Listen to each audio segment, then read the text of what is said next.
ببر هفیا رو ببری پروردگاری و رو ببری خودنگین پشکداد قهرمانیه یا دو ماهی یا قهرمانی یا فوتسال کچان بو خودنگین بنارت و آماده لشون پروردگاری بره بچو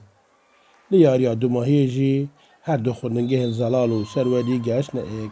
لسر آست خودنگین بنارت و بله دانن اکلاکر خودنگه ها زلال سرکفت خوشحالی و افسالا پشتی ماوەیەکی درێژ دابڕان لە چاڵاکیان هونەری وەرزشی ئەفساڵە ما وەکو پەروەردەکرێ دەست بە وێ هەندێکرا بەکو چاڵاکیان وەرزشی هونەری لە نافناوەندی خوێندنێ بێنەکردن و یەکلوە چاڵاکی ئەمە فۆ چاڵاکتان بە لەسەر ئاستە بنارەت و ئامادایی ئەڤڕۆکە خۆشحاڵێ بە گەشتینە کۆتایی یاێ خوڵێ و هەر بەوێ هەرکەفتە ئەسپیرۆزبایە لە هەردوو تیمێن دەرچوێ ئێکێ و دەرچوێ دوێتکە ما مستوخین کاریم پشکدار به بایخ کازور پشکدار بوینه دوی قهرمانی و دیار دکن که اف دوره چالاکیه دبنه هاندر بو در خصناشیان خوینکاران نخاسمین ورزشی خوشحالی و تقریبا 40 قطبخانه بشکدار من آماده و بنرد افرو یاریا دیویات انجام دادن نابین قطبخانه آماده سوسنا کچان و آماده